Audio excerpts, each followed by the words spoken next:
नमस्कार साथियों, एग्जाम दीदी चैनल में आप सभी का बहुत बहुत स्वागत है।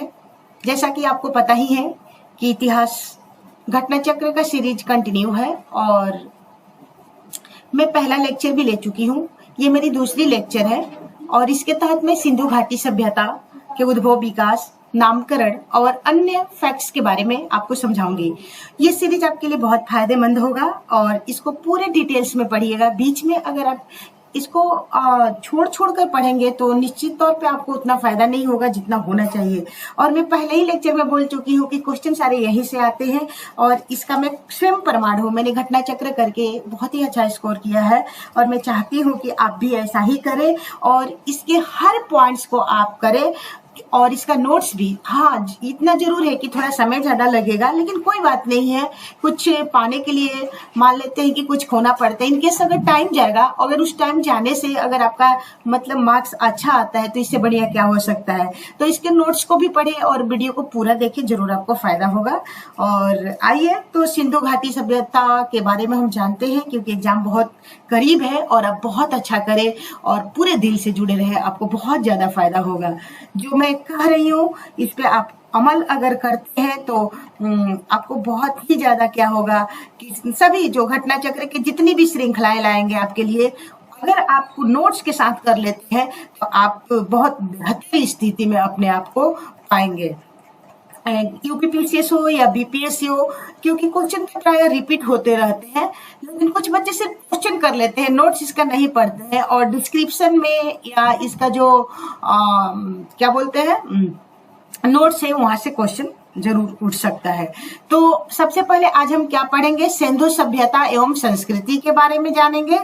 सिंधु सभ्यता एवं संस्कृति, सिंधु घाटी की सभ्यता and its culture, Indus valley civilisation and its culture. जरूर आप अपने साथ में एक पेन कॉपी लेकर बैठे। और सबसे बड़ी फायदा है कि जो आज डिजिटल क्लासेस का मतलब आज जमाना है, कहीं भी आप पढ़ सकते हैं, ट्रेन में है, रिश्तेदार के घर गए हुए हैं तो क्या है, मोबाइल से पढ़ना है, तो इसका बेहतरीन आप फायदा उठाए और बहुत अच्छा करें। तो आइए देखते हैं सिंधु घाटी सभ्यता के बारे में। सबसे पहले सिंधु सभ्यता के लिए साधारण नामों का प्रयोग होता है। क्या क्या है, तो एक सिंधु सभ्यता, सिंधु घाटी की सभ्यता और हड़प्पा सभ्यता।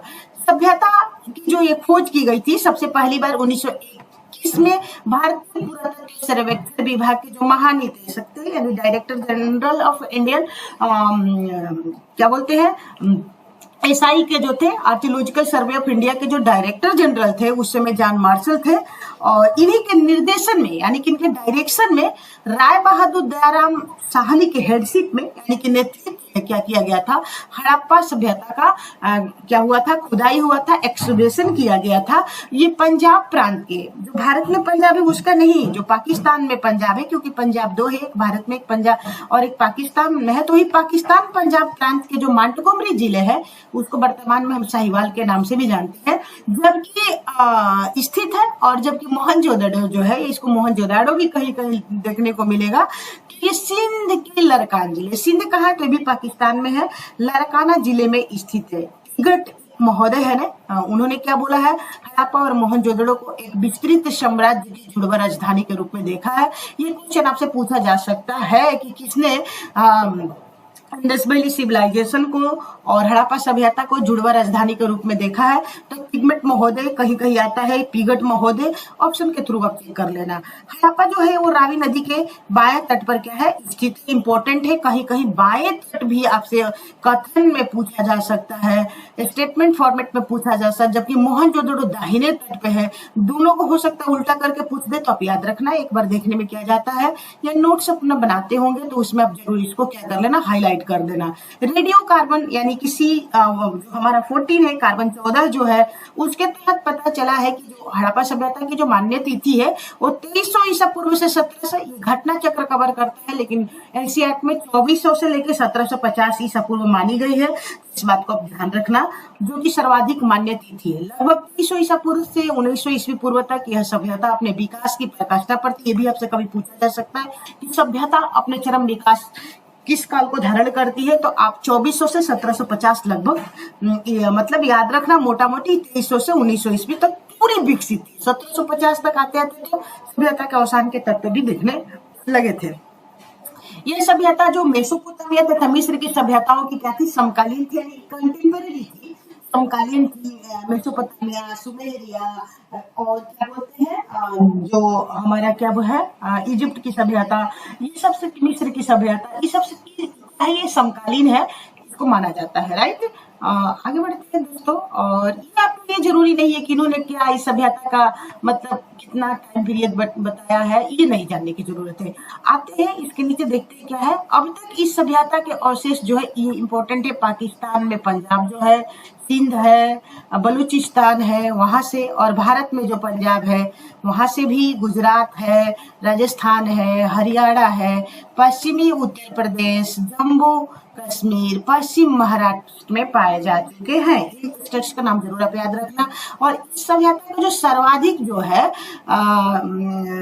सर्वाधिक पश्चिमी पूरा स्थल जो है, मतलब पश्चिम की ओर जो जैसे सभ्यता है, ठीक है, मान लेते हैं कि इसका, तो ये आपको ध्यान रखना, ये नॉर्थ हुआ, यहाँ पर क्या है, मांडा है, क्या है, ये मांडा है, यहाँ पर क्या है, दैमाबाद है, दक्षिण में दैमाबाद, यहाँ पर मांडा है, और पश्चिम का जो वही कह रहा है कि जो ये पश्चिम है, ये जो पश्चिम है वहीं पर क्या है, ये सूतका गंडोर है, क्या है, सूतका गंडोर, जो कि बलूचिस्तान में पड़ता है। और पूर्वी स्थल आलमगीरपुर, यानी कि जो यहाँ है पूर्वी स्थल, ये आलमगीरपुर है, ये उत्तर प्रदेश में, जो कि वर्तमान मेरठ में है, और ये हिंडन नदी के किनारे स्थित है। तो इस बात को भी आप जरूर याद रखना साथियों, क्योंकि कभी कभी सभ्यता का विस्तार इनके हिसाब से पूछा जाए तो आप वहां पर कंफ्यूज नहीं होना। इन छोटी छोटी बातों को याद रखा जाता है, और एक एक नंबर करके आप बहुत मतलब अच्छा मतलब स्कोर कर सकते हो। अगर डिटेल्स में पढ़ोगे तो जरूर आपको फायदा होगा, स्किप नहीं करना, मैं बार बार आपसे रिक्वेस्ट कर रही हूँ, और ऐसा मेरा एक्सपीरियंस है। दूसरी बात ये पूछा जा सकता है आपसे कि सभ्यता का क्या है, जो आकार क्या है, तो इसका आकार याद रखना त्रिभुजाकार है, ठीक है। वर्तमान में लगभग 13 लाख वर्ग किलोमीटर क्षेत्रफल में विस्तृत है, लेकिन अगर एक्चुअल में पूछा जाए तो क्या, 12,99,600 वर्ग किलोमीटर में है साथियों। आप इसे भी जरूर ध्यान रखना, मोटा मोटी एक फिगर में आपको 13 लाख वर्ग किलो क्षेत्रफल में इसको याद रखना है। प्राप्त साक्ष्यों से ज्ञात होता है कि मोहनजोदड़ो की जनसंख्या एक मिश्रित प्रजाति की थी, यानी कि विभिन्न प्रजाति के लोग रहते थे। और ये आपसे क्वेश्चन भी पूछा जाता है कि कम से कम 4 प्रजातियों को तो आपको याद ही रखना है, तो जिसमें है प्रोटो ऑस्ट्रेलाइट, इसी को काकेशियन कहते हैं, भूमध्य सागरीय, ठीक है, अल्पाइन और मोंगोलाइड, याद रखना है, it's very very important. Mohenjodaro के निवासी अधिकांशतः भूमध्य सागरीय थे, ये भी ऑनलाइन क्वेश्चन आपसे पूछा जा सकता है।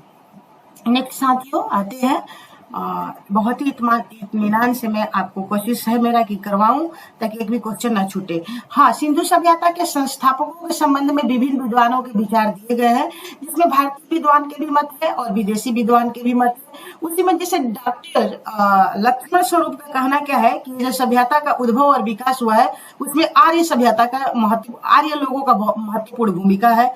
दूसरी जो गॉर्डन चाइल्ड एवं मार्टिमर व्हीलर है, ये विदेशी इतिहासकार है, और इनका कहना है कि सभ्यता जो है वो सुमेरियन सभ्यता से पनपी हुई है, विकसित हुई है, माइग्रेट हुई है। और उसी तरह राखाल दास बनर्जी, जो आर.डी. बनर्जी है, आर.डी. बनर्जी जिनके नेतृत्व में मोहनजोदड़ो की खुदाई हुई है, उनका क्या कहना है, उनका कहना है कि इस सभ्यता का जो विकास हुआ है उसमें द्रविड़ लोगों की क्या है, महत्वपूर्ण भूमिका है। तो फ्रेंड्स, जब आप डिटेल्स में मेंस से यहाँ से टॉपिक है, मेंस में ये इंपॉर्टेंट टॉपिक है, तो वहां से क्वेश्चन आता है कि इंडस वैली सिविलाइजेशन, उद्भव और विकास टिप्पणी तो या नामकरण, तो साथियों वहां आपको बहुत ही मैं डिटेल्स में कराऊंगी, परंतु अभी प्रीलिम पॉइंट ऑफ व्यू से हम इसको देखते चल रहे हैं, ताकि जब आप अच्छा करें प्रीलिम में, आप क्वालिफाई करें, तो फिर से मेंस की श्रृंखला लेकर आऊं, वहां से मैं बहुत ही डिटेल्स में इस सभ्यता के बारे में आपको कराऊंगी। तो आते हैं, देखते हैं इसको। अगला पॉइंट इसमें क्या कह रहा है कि सिंधु घाटी सभ्यता, घाटी एक्सक्यूज मी, सिंधु घाटी सभ्यता है साथियों, वो सिंधु जिन नगरों की खुदाई की है उन्हें निम्नलिखित वर्गों में क्या किया जा सकता है, मतलब बांटकर आप देख सकते हो। तो क्या क्या देख सकते हो, आइए देखते हैं इसको, किस किस वर्गों में हम देख सकते हैं। तो इसको निम्न वर्गों में देखा जा सकता है। घाटी जिन नगरों की खुदाई की गई उन्हें निम्नलिखित वर्गों में वर्गीकृत किया जा सकता है। केंद्रीय नगर क्या है, केंद्रीय तटीय नगर के रूप में, पतन नगर के रूप में, अन्य नगर एवं कस्बों के रूप में। हड़प्पा के टीले या ध्वंस शिशु के विषय में सर्वप्रथम जानकारी 1826 ईस्वी में, ये बहुत ही ज्यादा इंपॉर्टेंट क्वेश्चन है। 1826 ईस्वी में सर्वप्रथम चार्ल्स मैसन ने बताया था कि हड़प्पा नामक जगह पर क्या है, कोई सभ्यता है। 1920-21 में दयाराम साहनी के नेतृत्व में, जो पंजाब में पाकिस्तान तत्कालीन माउंट गोमरी में अभी मैं चर्चा भी कर चुकी हूँ, तो इस सभ्यता की क्या की गई, खुदाई की गई। इतना दिन इसलिए लगा क्योंकि ब्रिटिश रूल्ड था, कोई ध्यान नहीं दिया गया, और वजह क्या हो गया, मतलब इसी वजह से क्या हुआ, इस सभ्यता की खुदाई में इतना टाइम लग गया। तो सर्वप्रथम ये जो सभ्यता है इसकी खुदाई कब की गई थी, अभी अब आप अपने देखे 1921 में, किसके नेतृत्व में, दयाराम साहनी के, किसके निर्देशन में, तो जॉन मार्शल के निर्देशन में। और जैसा क्वेश्चन पूछा जाएगा उसके अनुसार आप आंसर देना। आते हैं तो वर्ष 1900 में हीरे ने व्यापक स्तर पर उत्खनन करा। हड़प्पा से प्राप्त 2 टीलों, पूर्वी टीलों को नगर टीला तथा पश्चिमी टीलों को दुर्ग टीला कहा जाता है। साथियों याद रखना कि 2 टीलों में हड़प्पा नगर का क्या किया गया था, विभाजन किया गया था। जो ये दुर्ग टीले थे जो पश्चिम में हुआ करते थे, इसमें राजा लोग, कुलीन लोग, संभ्रांत लोग रहा करते थे।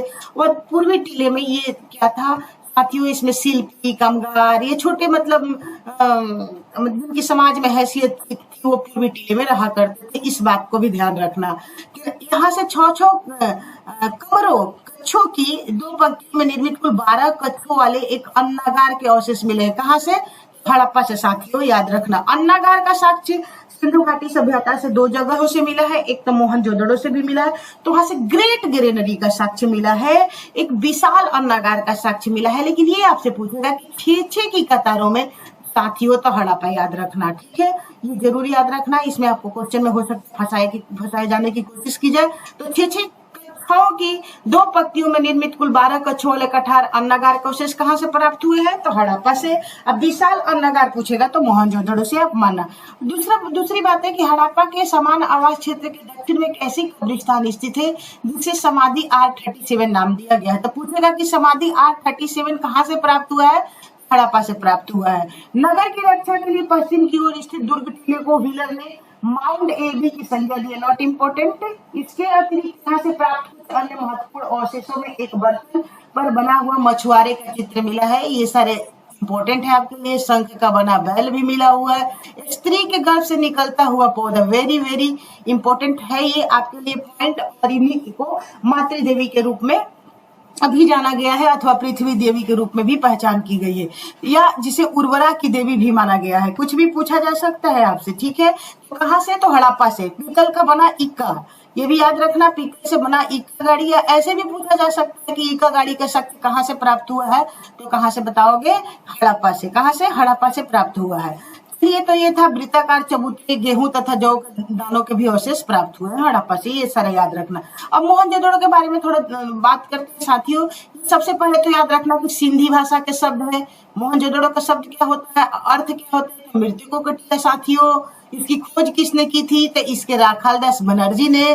किस नदी के तट पे है, तो सिंधु नदी के। दाहिने की बात तो दाहिने तट पे। वर्ष क्या है, तो 1922। हो सकता है द फॉलोइंग पूछे, इन बातों को याद रखना। अभी मैं बताई हुई है। देखो सबसे इंपॉर्टेंट अगर कोई चीज प्राप्त हुई यहाँ से तो बृहद स्नानागार है, ठीक है। इसकी लंबाई उत्तर से दक्षिण की ओर, ये आपको नहीं याद रखने की जरूरत है। लंबाई चौड़ाई पश्चिम से ये सब हटा दो, ठीक है। ये भी नहीं रखने की जरूरत है, लंबाई चौड़ाई मोटाई। हाँ, यह विशाल स्नानागार धर्मानुष्ठान संबंधी स्नान के लिए था। मार्शल ने इसे तत्कालीन विश्व का एक आश्चर्यजनक निर्माण कहा। इनको याद रखना, मार्शल महोदय ने इसे क्या किया। सिंधु सभ्यता में अभिलेख पुस्तक मोहरे सर्वाधिक मोहनजोदड़ो से। ये जरूर पूछा जा सकता है कि सिंधु सभ्यता में अभिलेख युक्त जो मोहरे प्राप्त हुई है वो सबसे मतलब कहाँ से प्राप्त हुई है, मोहनजोदड़ो से प्राप्त हुई है। ये बहुत इंपॉर्टेंट क्वेश्चन है आपके लिए। हो सकता है यहाँ से क्वेश्चन पूछा जाए तो आप तैयार रहना। मोहनजोदड़ो की एक अन्य इमारत विशाल अन्नागार है, के बारे में भी अभी चर्चा की। मतलब ग्रेट ग्रेनरी अर्थात जिसमें अनाज रखा जाता था। तो विशाल अन्नागार पूछेगा तो आपको मोहनजोदड़ो बताना है। और 6 6 की 2 कतारों में पूछेगा तो हड़प्पा बताना, यानी 12 अनकोठार पूछा जाएगा तो हड़प्पा बताओगे। और विशाल अन्नागार, विशाल या बृहद स्नानागार, ये सभी का विशाल विशाल जिसमें लग गया है वो मोहनजोदड़ो में है साथियों। इन बात को जरूर आप याद रखना। यह पुरोहितोवास का यहाँ पुरोहितवास था तथा यहाँ पुरोहितों का विद्यालय भी स्थित रहा होगा। मोहनजोदड़ो की प्रमुख विशेषता उसकी सड़कें थी। क्या थी? सड़कें थी। इसकी लंबाई चौड़ाई आपको ध्यान रखने की जरूरत नहीं, लेकिन हाँ ये बात जरूर याद रखना कि सड़कें सीधी दिशा में एक दूसरे को समकोण पर काटती थी। नगरों के अनेक वर्गाकार क्या थे? वर्गाकार। नगरों के अनेक वर्गाकार अर्थात त्रिभुजाकार खंडों में विभाजित करती थी। सड़कों को एक दूसरे के समकोण पर काटने को ऑक्सफोर्ड सर्कस नाम दिया गया है। मोहनजोदड़ो के पश्चिम भाग से स्थित दुर्ग टीले को स्तूप टीला भी कहा जाता है, क्योंकि यहाँ पर कुषाण शासकों ने एक स्तूप का निर्माण कराया था। मोहनजोदड़ो से प्राप्त अन्य अवशेषों को कांसे की बनी नृत्य नारी, बहुत ही इंपॉर्टेंट है। डांसिंग गर्ल जो है, ब्रॉन्ज डांसिंग गर्ल कहाँ से मिली हुई है? तो ये मोहनजोदड़ो से मिली हुई है, याद रखना। उसके बाद मूर्ति, मुद्रा पर अंकित पशुपतिनाथ, ये भी इंपॉर्टेंट है। पशुपतिनाथ जिनकी शिव से पहचान की गई है। कुंभकारों का भट्टे, सूती कपड़ा, हाथी का कपाल खंड, ठीक है। कहाँ से? हाथी का कपाल खंड मोहनजोदड़ो से साथियों। इन सारी चीजों को याद रखना है, यहाँ से क्वेश्चन पूछा जाता है। वो तांबे के ढेर, सीपी की बनी हुई क्या पटरी, अंतिम स्तर पर बिखरे हुए कुएं से प्राप्त नर कंकाल, घोड़े के दांत एवं गीली मिट्टी पर कपड़े के साक्ष्य प्राप्त हुए हैं साथियों, जिसमें से आपका पशुपतिनाथ, नृत्य नारी, dancing girl, bronze dancing girl यहीं से मिली हुई है। पुजारी या योगी की मूर्ति आपको पूछा जाता है, ये वाला भी आपके लिए इंपॉर्टेंट है। और हाथी कपाल खंड, इतना तो जरूर याद रखना कम से कम। उसके बाद साथियों यहाँ के बाद आप आइए मोहनजोदड़ो से 100, ये नहीं आपकी हाँ ये यहाँ देख लेते हैं। मोहनजोदड़ो 130 किलोमीटर दक्षिण सिंधुहाड़ो चन्हुदड़ो एक जगह है, क्या है? ये भी सिंध प्रांत में है पाकिस्तान के। और सर्वप्रथम 1931 में एनजी यानी कि गोपाल जो है मजूमदार की नेतृत्व में इसकी क्या हुई थी? खुदाई हुई थी। और यह सिंधु संस्कृति के अतिरिक्त मतलब हड़प्पा से पहले वाला जो संस्कृति थी उसका भी यहाँ से साक्ष्य प्राप्त हुआ है, जिसे झूकर और झाकर संस्कृति कहते हैं। और संभवतः यह एक औद्योगिक केंद्र था, बिल्कुल ही ये औद्योगिक केंद्र था, जहाँ मणिकारी, मुहर बनाने, माप तौल, बटखरे बनाने का काम होता था। मैके को यहाँ से मनका बनाने का कारखाना क्या हुआ है? मिला हुआ है। बीड फैक्ट्री, ठीक है। तथा भट्टी यहाँ से प्राप्त अवशेषों में अलंकृत हाथी, खिलौना, कुत्ते बिल्ली का पीछा करता हुआ, जो कुत्ते था वो बिल्ली का पीछा करते हुए मिला हुआ था दोस्तों, ये कभी भी पूछा जा सकता है, याद रखना। उसके बाद पद चिन्ह, सौंदर्य प्रसाधन, डेकोरेटिव थिंग्स है, श्रृंगार प्रसाधन है यहाँ से, जैसे में लिपस्टिक मिला हुआ है, जो लिपस्टिक हुआ करता था। चंदुहड़ो एकमात्र पुरस्थ जहाँ से वक्राकार ईंट, साथियों वक्राकार ये भी पूछा जा सकता है कि वक्राकार ईंट कहाँ से प्राप्त हुआ है? तो चंदुहड़ो से। कारखाना कहाँ से प्राप्त हुआ है? तो चंदुहड़ो से। लिपस्टिक, वहाँ के बंस जो बाल में औरतें जो अपना जुड़ा लगाती थी उसका भी साक्ष्य मिला है। काजल का साक्ष्य मिला हुआ है। तो मतलब इससे क्या पता चलता है कि यह एक औद्योगिक नगर था। तो पूछा जा सकता है कि सिंधु घाटी सभ्यता के निम्नलिखित में से कौन औद्योगिक नगर था? और ऑप्शन में अगर चन्हुदड़ो रहेगा तो आप उस पर टिक करना। और वक्राकार ईंट भी याद रखना। और एक कुत्ते द्वारा बिल्ली का पीछा करते हुए दिखा जो बताया मतलब साक्ष्य प्राप्त हुआ है वो भी हमें चन्हुदड़ो से प्राप्त हुआ है। यहाँ की किसी दुर्ग का अवशेष नहीं मिला। Very very important question. यहाँ किसी भी दुर्ग का क्या हुआ है? अवशेष प्राप्त नहीं हुआ है। जबकि सिंधु घाटी सभ्यता को प्राय दुर्गीकरण किया गया था, मतलब चारों तरफ से, जैसे मान लेते हैं कि ये एक जगह है, ठीक है, तो इसको चारों तरफ से मतलब किलों से घेर दिया गया था, क्या? सुरक्षा के दृष्टि ध्यान में रखते हुए। परंतु जो चंदुहड़ो चन्हुदड़ो जो जगह था, ये जो मान लेते हैं कि चन्हुदड़ो है, ठीक है, इसको हम चारों तरफ से किलाबंदी नहीं किया गया था, मतलब इसको मतलब इधर से किलाबंदी नहीं किया गया था। इसी तरह तो भी क्वेश्चन आपसे पूछा जा सकता है कि वो सिंधु कौन सा स्थल है जिसका कहीं से भी क्या है किलाबंदी नहीं की गई है? तो आप बताना चन्हुदड़ो। ये इंपॉर्टेंट पॉइंट था। आते हैं अन्य सिंधु स्थल को थोड़ा देख लेते हैं, जिसमें क्या है वेरी वेरी इंपॉर्टेंट है लोथल। लोथल जो है ये भोगवा नदी के पास भोगवा नदी के तट पर, जो कि गुजरात में है, स्थित है। इसका खोज सर्वप्रथम डॉक्टर एसआर राव ने की थी। ठीक है, एसआर राव ने की थी। सागर तट पर स्थित यह एक स्थल पश्चिमी एशिया से व्यापार के लिए एक प्रमुख बंदरगाह था, और ये याद रखना मानव निर्मित बंदरगाह था, ये भी कभी पूछा जा सकता है। नगर योजना तथा अन्य भौतिक वस्तुओं के आधार पर लोथल एक लघु हड़प्पा या लघु मोहनजोदड़ो के नगर प्रतीत होता है। यहाँ से फारस की मुद्रा भी प्राप्त हुई है, सील और एक मिनट, फारस की मुद्रा भी प्राप्त हुई है, और इसके अलावा यहाँ से जो फारस की मुद्रा, सील और पक्के रंगे हुए पात्र प्राप्त है। लोथल में गढ़ी तथा नगर दोनों एक रक्षा प्राचीर से घिरे हैं। लोथल की सबसे प्रमुख विशेषता जहाजों की गोदी, डॉकयार्ड है। डॉकयार्ड का मतलब है जहां जहाजों का रिपेयर किया जाता था, जहाजों के मतलब के अंदर जो टूट फूट होता था उसका मरम्मत किया जाता है। तो गोदी वाला पूछेगा अथवा डॉकयार्ड पूछेगा, लोथल से मिला है। यहाँ से प्राप्त अन्य महत्वपूर्ण अवशेष क्या है? धान है, इसको चावल भी मतलब धान से ही चावल निकाला जाता है। बाजरे का साग, फारस की मोहर, घोड़े की लघु मृड़ मूर्ति, 3 युगल समाधियां प्राप्त हुई है। 3 युगल समाधियां पूछा जाता है, युगल समाधि प्राप्त हुई है। साथियों ये इंपॉर्टेंट था, इतना चीज तो जरूर आपको लोथल से याद होना होगा, करना चाहिए। दूसरी बात है, आते हैं थोड़ा कालीबंगा की बात कर लेते हैं। कालीबंगा जो है क्या है तो देखते हैं साथियों। कालीबंगा, एक मिनट, कालीबंगा साथियों, तो ये जो कालीबंगा है राजस्थान के हनुमानगढ़ मेट्रो में, इसको हनुमानगढ़ जिला गंगानगर का ही एक भाग था। तो यहाँ इस जिले से क्या हमें मिला है? तो इस जिले से, एक मिनट साथियों, थोड़ा सा प्रॉब्लम हुआ है अभी।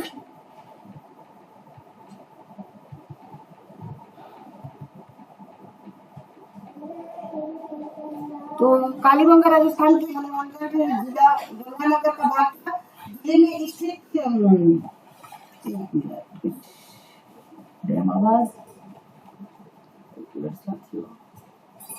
बस थोड़ा सा प्रॉब्लम आया है। भोगवा, आलम, उत्तर कालीबंगा, हाँ ठीक है। ये क्या था? हनुमानगढ़ जिला में था, और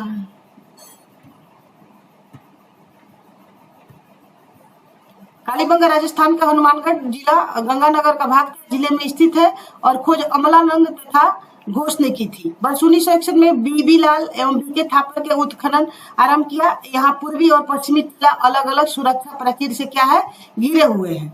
और यहाँ पर जो पश्चिम है, यहाँ पर पश्चिम दिशा में स्थित दुर्ग वाले टीले पर सिंधु सभ्यता के नीचे प्राक सिंधु संस्कृति के पूरा अवशेष प्राप्त हुए हैं। मोहनजोदड़ो के समान जो यहाँ पर जो पक्की ईंटों का निर्माण, मोहनजोदड़ो में जो पक्की ईंटों के घर बने हुए थे, जबकि कालीबंगा के भवन कच्ची ईंटों से बने हैं साथियों। इस बात को जरूर याद रखना। दूसरी बात है, ये पक्की ईंटों का प्रयोग केवल नालियों, कुओं एवं स्नानागार बनाने के लिए ही किया करते थे।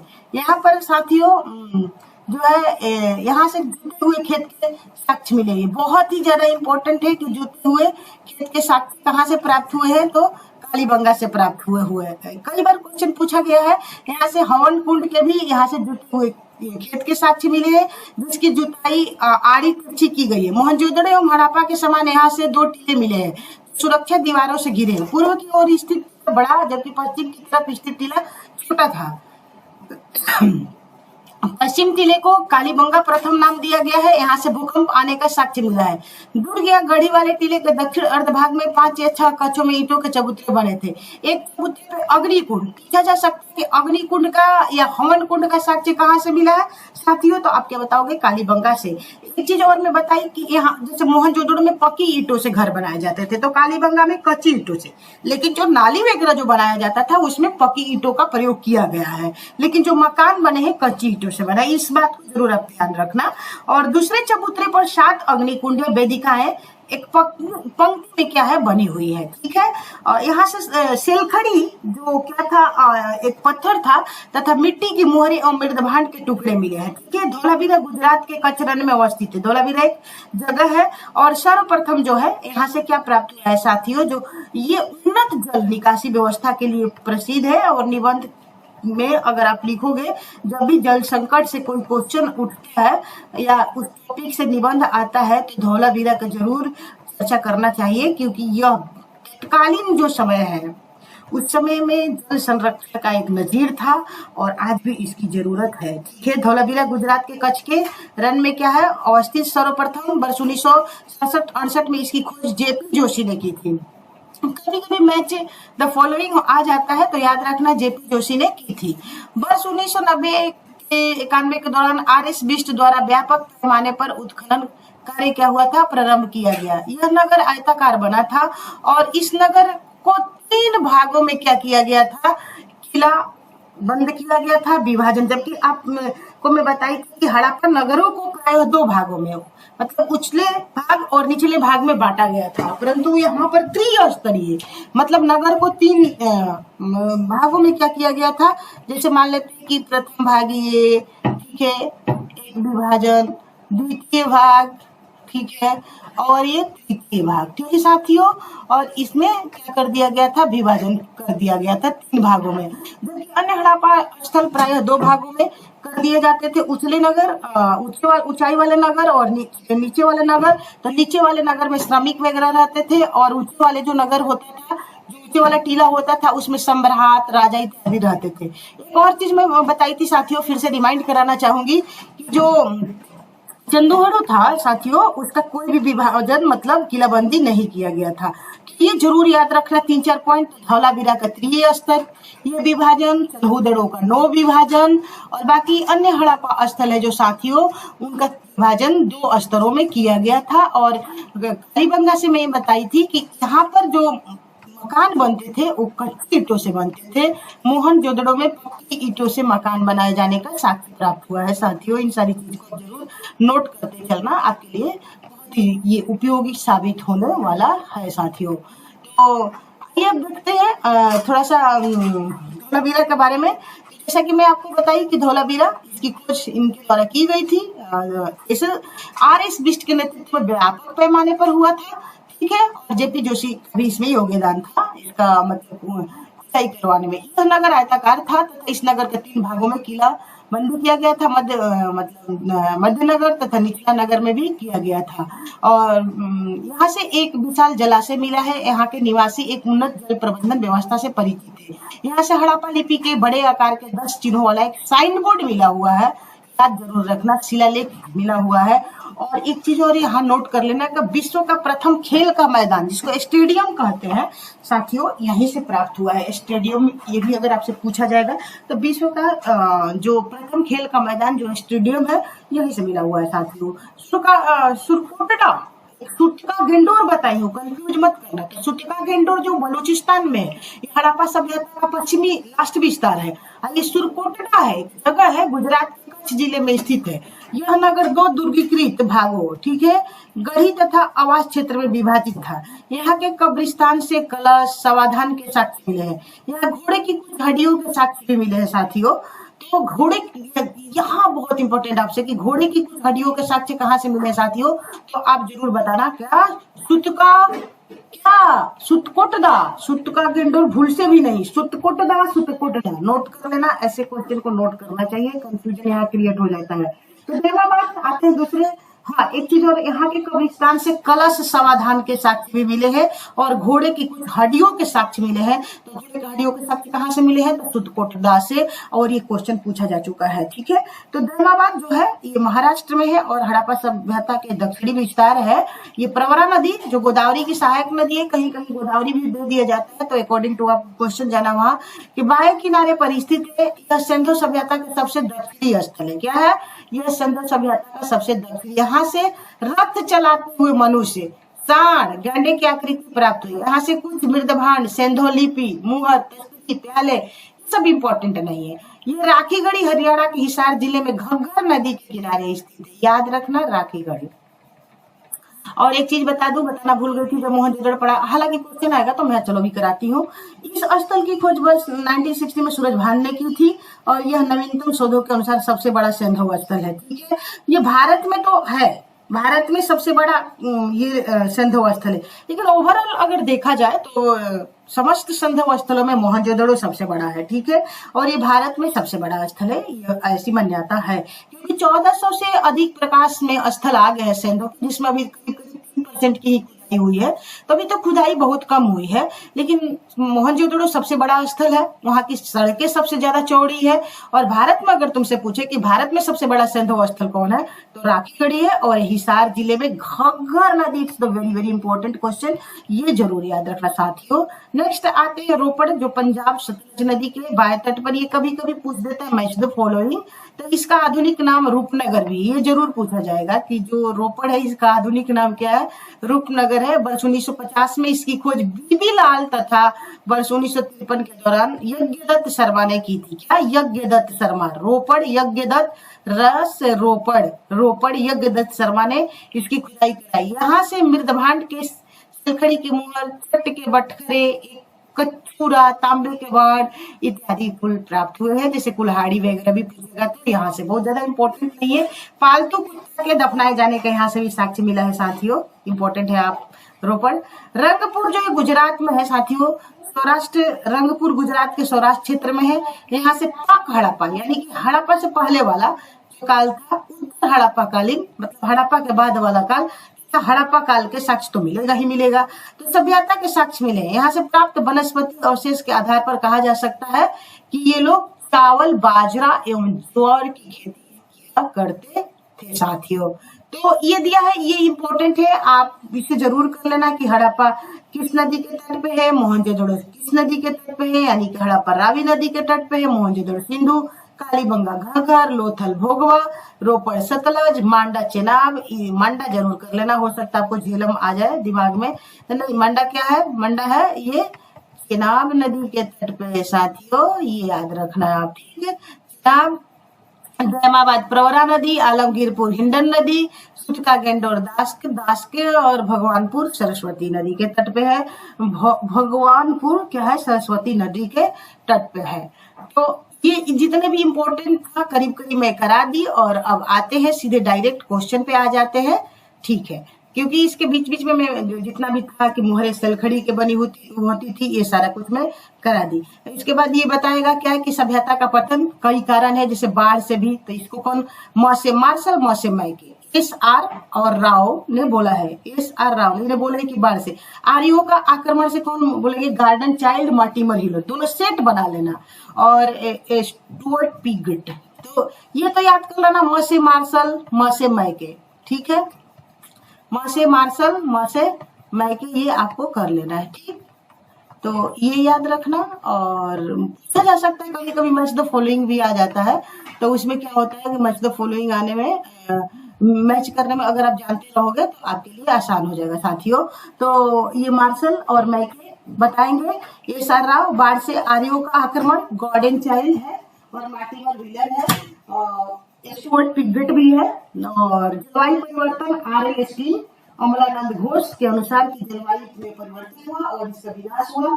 भूतात्विक परिवर्तन, इस मतलब भूकंप, भूतात्विक परिवर्तन, जैसे MR साहनी महोदय, ST लैम्ब्रिक, तो साहनी लैम्ब्रिक, साहनी लैम्ब्रिक कैसे याद रखोगे भूकंप से? तो साहनी लैम्ब्रिक ऐसे करके 2-4 बार डेल से, इसका सेट याद कर लेना, साहनी लैम्ब्रिक डेल, साहनी लैम्ब्रिक डेल से।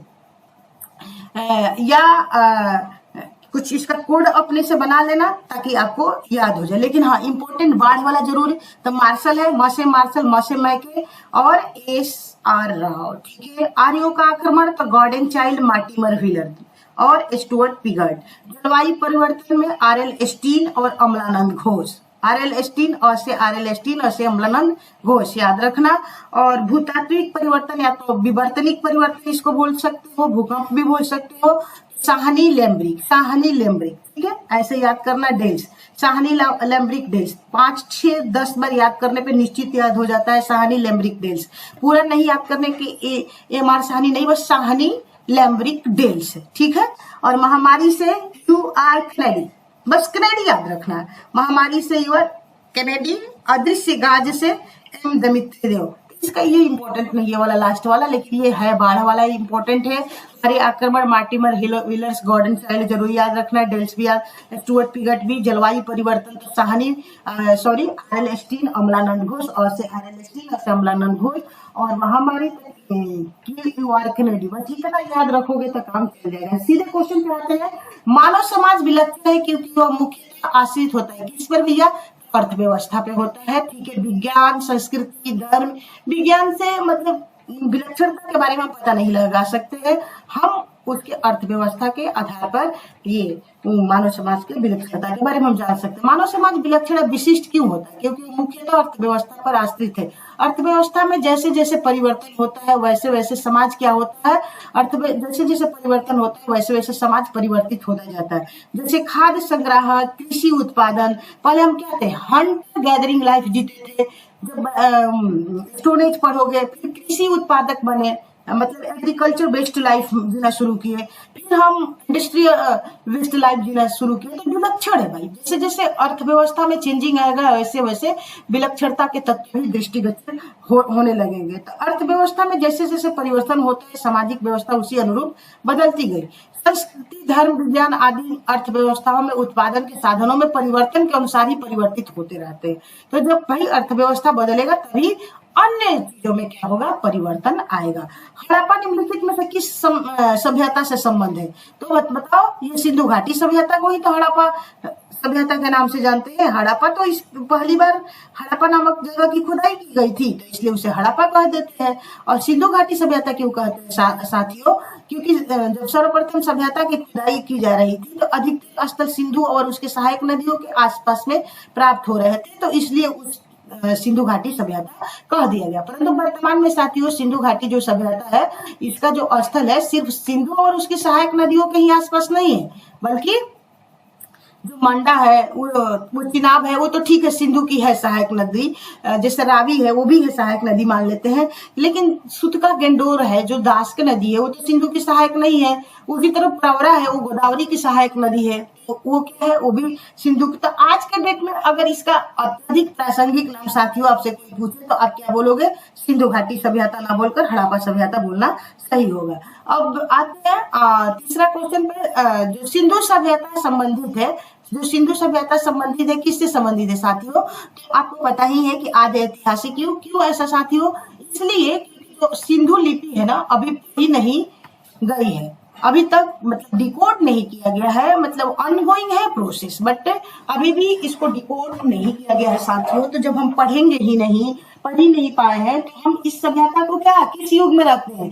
आद्य ऐतिहासिक युग में रखते हैं। आद्य ऐतिहासिक युग या प्रोटो हिस्टोरिक युग उस एज को कहते हैं जिस एज को समझने के लिए हमारे पास पुरातात्विक एविडेंस यानी कि archaeological evidence and written evidence बहुत तो होता है, परंतु रिटन एविडेंस होता तो है परंतु उसका पठन नहीं किया गया होता है। तो उस युग को हम क्या बोलते हैं? आद्य ऐतिहासिक युग बोलते हैं, प्रोटो हिस्टोरिक एज बोलते हैं। और हड़प्पा सभ्यता भी इसी के अंतर्गत आता है कि हड़प्पा लिपि को अभी भी नहीं पढ़ा जा गया है। ठीक है साथियों, तो आइए सिंधु सभ्यता एक आद्य ऐतिहासिक काल की सभ्यता है क्योंकि यहाँ पर लेखन कला का ज्ञान था, मतलब जानते तो थे। और इनकी जो लेखन कला है साथियों आपको एक बार बता दूं, इसको भाव चित्रात्मक स्क्रिप्ट या पिक्टोग्राफी के स्क्रिप्ट के नाम से जानते हैं। और उसका एक स्पेसिफिक नाम था बाउस्ट्रोफिडेन, याद रखना बाउस्ट्रोफिडेन लिपि था। और एक्चुअली में इससे मुझे भी थोड़ा प्रैक्टिस नहीं, लिखने में नहीं आ रहा है, लेकिन जैसे आ जाएगा मैं कराऊंगी जरूर। तो बाउस्ट्रोफिडेन लिपि उसको कहा जाता था साथियों। और ये जरूर याद रखना, ये राइट टू लेफ्ट लिखा जाता था। अगेन साथियों, अगेन लेफ्ट टू राइट, फिर अगेन साथियों राइट टू लेफ्ट, और ये प्रोसेस कंटिन्यू रहता था। तो याद जरूर रखना, पहले राइट से शुरू होता था साथियों, इसकी जो लिखावट पहले राइट से शुरू होता था और ये राइट अगेन लेफ्ट की तरफ जाते थे, फिर अगेन साथियों लेफ्ट टू राइट आ जाते थे, फिर राइट टू लेफ्ट, और ये प्रोसेस कंटिन्यू रहता था। तो इस बात को जरूर, और लिपि का स्पेसिफिक नेम पूछेगा तो बाउस्ट्रोफिडेन लिपि था। और हड़प्पा सभ्यता किस काल का? आद्य ऐतिहासिक काल साथियों, प्रोटो हिस्टोरिक एज। और क्यों? लिपि तो है परंतु पढ़ा नहीं जा चुका है। तो इस बात को आप जरूर याद रखना साथियों। आइए, सिंधु घाटी सभ्यता गैर आर्य मुख्य रूप से इसलिए थी क्योंकि वह नगरीय सभ्यता थी, जबकि आर्य सभ्यता ग्रामीण थी। तो ये क्वेश्चन क्या था, थोड़ा इस क्वेश्चन को देखिए। सिंधु घाटी सभ्यता गैर आर्य थी, क्यों? क्योंकि वो क्या थी, नगरीय थी। नगर के सारे तत्व यहाँ विद्यमान थे। और जब नगरीकरण पढ़ाएंगे, हड़प्पा सभ्यता का मेंस में टॉपिक आएगा, तो उसमें आपको मतलब विश्व का प्रथम ये नगरीय सभ्यता है साथियों, जबकि आर्यन सभ्यता क्या था, ग्रामीण सभ्यता है, तो इसलिए उससे अलग है। इस बात को जरूर ध्यान रखना। आइए साथियों, अगला क्वेश्चन देख लेते हैं। ये हो गया है। आइए, सिंधु घाटी संस्कृति वैदिक सभ्यता से भिन्न थी, क्योंकि वही क्वेश्चन है। इसके पास विकसित शहरी जीवन की सुविधा बिल्कुल थी। इसके पास चित्रलेखीय लिपि, जिसको पिक्टोग्राफिक लिपि कहते हैं, जो चित्र फॉर्म में, जैसे मान लेते हैं कुछ भी इस तरह का बना दिए, वो चित्र हो गया, कुछ ऐसे कर दिया गया था, मतलब जो कुछ भी था, कुछ उनका ऐसे था। तो इसका हर था, चित्रात्मक लिखते थे, जिसको पिक्टोग्राफिक कहते थे। तो इसके पास चित्रलेखीय लिपि थी, तो बिल्कुल थी। और उसके बाद साथियों, इसके पास लोहे और रक्त शास्त्रों के ज्ञान का अभाव था, बिल्कुल था, क्योंकि यहाँ से जो खुदाई हुआ है ना, एक्सकवेशन हुआ है साथियों, तो ऐसा लोहे का कुछ साक्ष्य नहीं मिला है। लोहा का प्रथम साक्ष्य में मिलेगा उत्तर वैदिक काल में पढ़ोगे, तो एक अंतरखीड़ा जगह है यूपी में, वहीं से प्रथम बार लोहे के साक्ष्य प्राप्त हुआ साथियों। तो यहाँ से नहीं लोहे का साक्ष्य प्राप्त हुआ है। इससे पता चलता है कि सभ्यतावासी बड़े ही क्या थे, शांति प्रिय थे। सिंधु घाटी संस्कृति वैदिक सभ्यता अनेक बातों में भिन्न थी। सिंधु घाटी सभ्यता नगरीय थी, पहला पॉइंट, जबकि वैदिक सभ्यता ग्रामीण थी। सिंधु घाटी सभ्यता की लिपि भाव चित्रात्मक थी, पिक्टोग्राफिक थी। वैदिक सभ्यता के लोग लोहे तथा रक्त शास्त्रों के ज्ञान से युक्त थे साथियों, जबकि सिंधु घाटी सभ्यता में लोहे के ज्ञान का अभाव था। राइट। हड़प्पा संस्कृति की जानकारी का प्रमुख स्रोत क्या था साथियों? तो ये भी आपको बताई थी, पुरातत्व की खुदाई है। क्यों ऐसा? क्योंकि लिपि तो है लेकिन पढ़ नहीं पाए। जब हम पढ़ ही नहीं पाए तो हम तो पुरातात्विक साक्ष्य पर ना निर्भर रहेंगे। पुरातात्विक साक्ष्य मतलब खुदाई के दरमियान जैसे भग्नावशेष हुआ, या उनके जो अभिलेख कुछ मिले, तो उसको ही क्या पुरातात्विक साक्ष्य, एनिमल्स जो बोन्स है, ह्यूमन बोन्स है, तो जो भी मिला है खुदाई के दरमियान, या उनके जो वीपन्स है, बर्तन है, वो उन्हीं के आधारों पर हम क्या करते हैं, हड़प्पा को हम मतलब जानने का प्रयास करते हैं। निम्नलिखित में से कौन सिंधु घाटी सभ्यता का किस सभ्यता पर प्रकाश डालता है? तो आइए, सिंधु घाटी पुरातात्विक संबंधी साक्ष्य वेरी वेरी इंपॉर्टेंट, कितना बार कराई हो कि क्योंकि मतलब इसी के माध्यम से हम सभ्यता को समझ पाते हैं, क्योंकि लिपि पढ़ी नहीं जा चुकी। लिपि का क्या नाम था? बाउस्ट्रोफिडेन साथियों। याद रखना कैसे लिखी जाती थी, दाहिने से बाएं, बाएं से दाएं, और ये क्रम चलता रहता था पहले, मतलब दाहिने से बाएं। सिंधु घाटी के निवासियों की सभ्यता को जानने का मूल स्रोत क्या है साथियों? अभी आपको बताया जा चुका है क्या है। तो ये है ना मोहरे। मोहरे से हम क्या करते हैं कि सिंधु घाटी सभ्यता को समझने का प्रयास करते हैं। ठीक है मोहरे साथियों।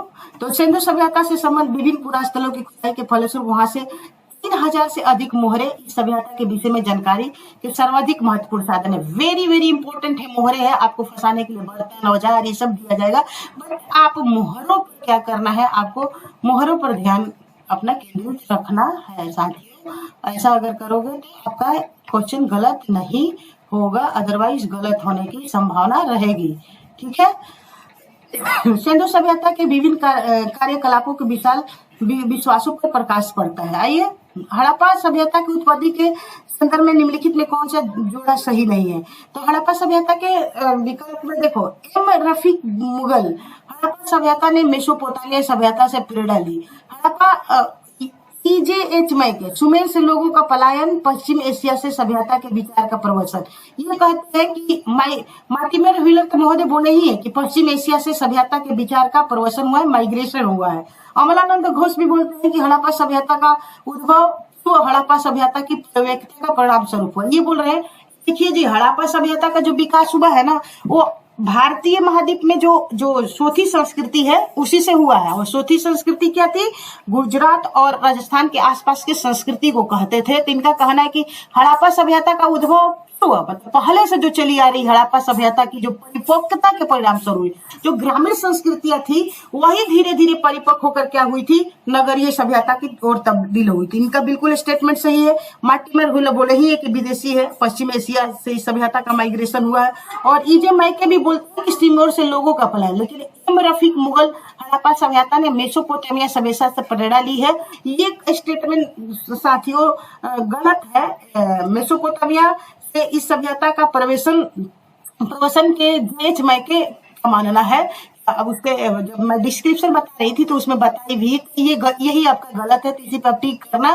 तो क्योंकि जो मेसोपोटामिया से माइग्रेशन का बात कौन बोले हैं, तो मैके महोदय के बारे में बताई थी ना कि मार्शल और मैके महोदय ने क्या बोले हैं कि बाढ़ से भी सभ्यता का नष्ट हुआ है। याद रखना इस बात को भी, और विवर्तनिक विक्षोभ सब याद कर लेना। मैं उम्मीद करती हूँ कि आप जरूर ऐसा करोगे। अगर ऐसा करोगे तो निश्चित तौर पे आप अच्छा करोगे। तो जो बीच में घटना चक्र का बुकलेट जो आपके पास होगा, एक बार उसे जरूर रिवाइज करना, या इसी वीडियो को आप एक बार अगेन देख सकते हो संक्षेप में, तो इससे फायदा होगा। साथियों एक बार बस पूरे वीडियो को आप जरूर देखिए, क्योंकि बार बार आपको नहीं देखना पड़ेगा, फिर आपके लिए आसान हो जाएगा। तो देखते हैं हड़प्पा सभ्यता की उत्पत्ति के संदर्भ में अनेक विद्वानों के अलग अलग मत प्रस्तुत।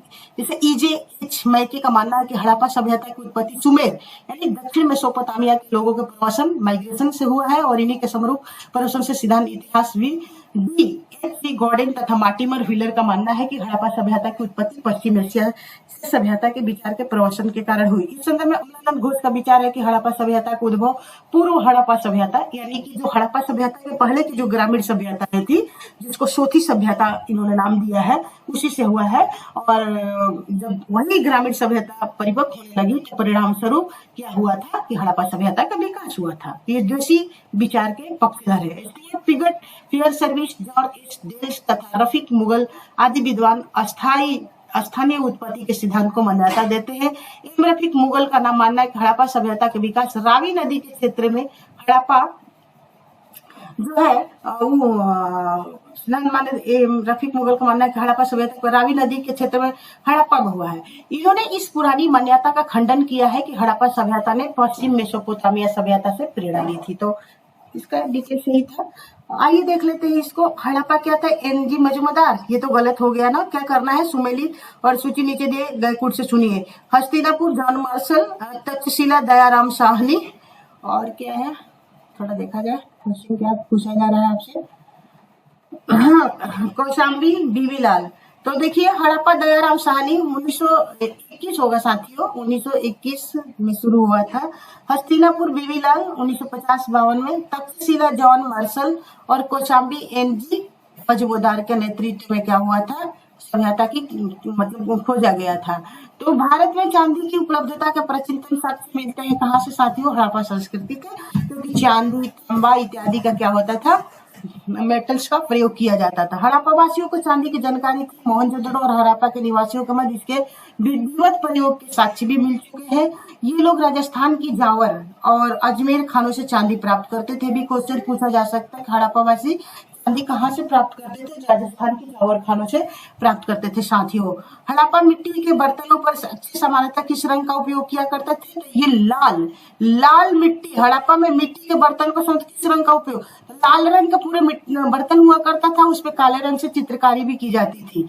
प्रारंभिक हड़प्पा सभ्यता में पैर से चालित चाक का प्रयोग किया जाता था, और सभ्यता की परिपक्व अवस्था में हाथ से चालित चाकों का प्रयोग किया जाने लगा। डिजाइन के आधार पर इन बर्तनों को दो श्रेणियों, एक बिना डिजाइन वाले बर्तन की तथा दूसरे चित्रित मृदभांड की। मृदभांडों को बनाने वाली मिट्टी में रेत का मिश्रण किया जाता था, बिल्कुल किया जाता था, जिसको पकाने पर यह हल्के भूरे लाल रंग का रूप ग्रहण कर, अभी भी मिट्टी के बर्तन को आग में पकाते हैं तो लाल रंग का रूप ग्रहण कर लेती थी। और इन मृदभांडों को ऊपरी हिस्से में लाल रंग की पुताई कर दी जाती थी तथा निचले हिस्से में काले रंग से विभिन्न प्रकार की चित्रकारी की जाती थी। साथियों आप पीपीटी पर ऐसा मतलब अभी थोड़ा मेरा पीपीटी नहीं बन पाया, तो अगर मैं चाहती तो मैं आपको उस पर दिखाती, लेकिन आई एम सॉरी अभी है नहीं। तो आप देख सकते हैं यूट्यूब गूगल पे जाकर कि हड़प्पा काल के दौरान जो उनके मृदभांड होते थे कैसा हुआ करते थे।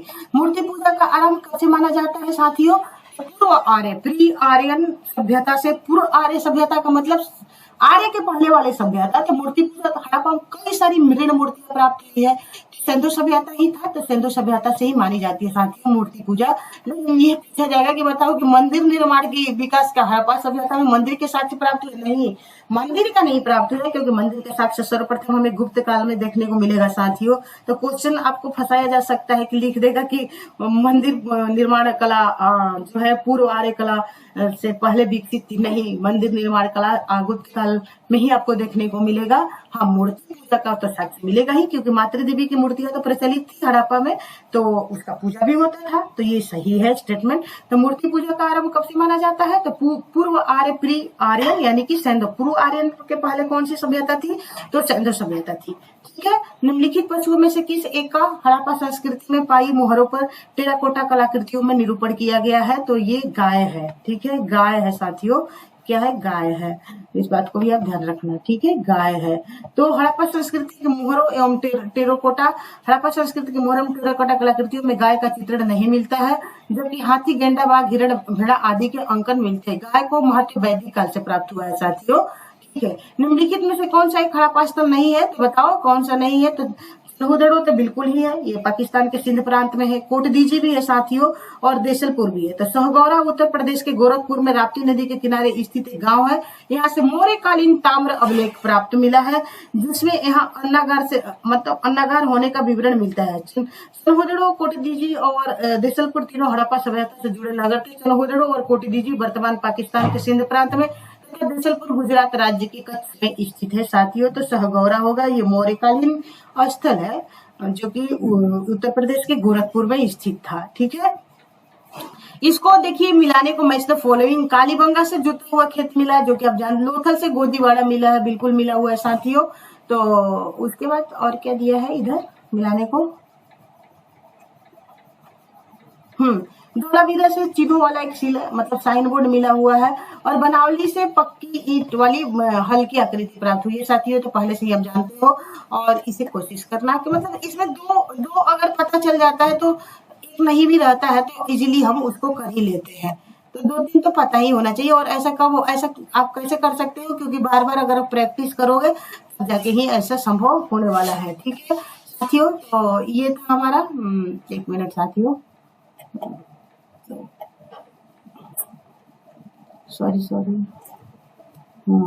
ये था हमारा ये मैच द फॉलोइंग था। अब इसे कर लेना। और तो आते हैं अगला क्वेश्चन। ये तो कर दी, ये तो पढ़ने वाला है तो पता ही है। एक जुते हुए खेत, ये भी आपको पता है, कालीबंगा से। ये सारा बहुत आसान है। और उसके बाद ये फिर देगा अभी मिलाने के लिए। देखो क्या कर रहा है। तो हड़प्पा समाधान आज सही है।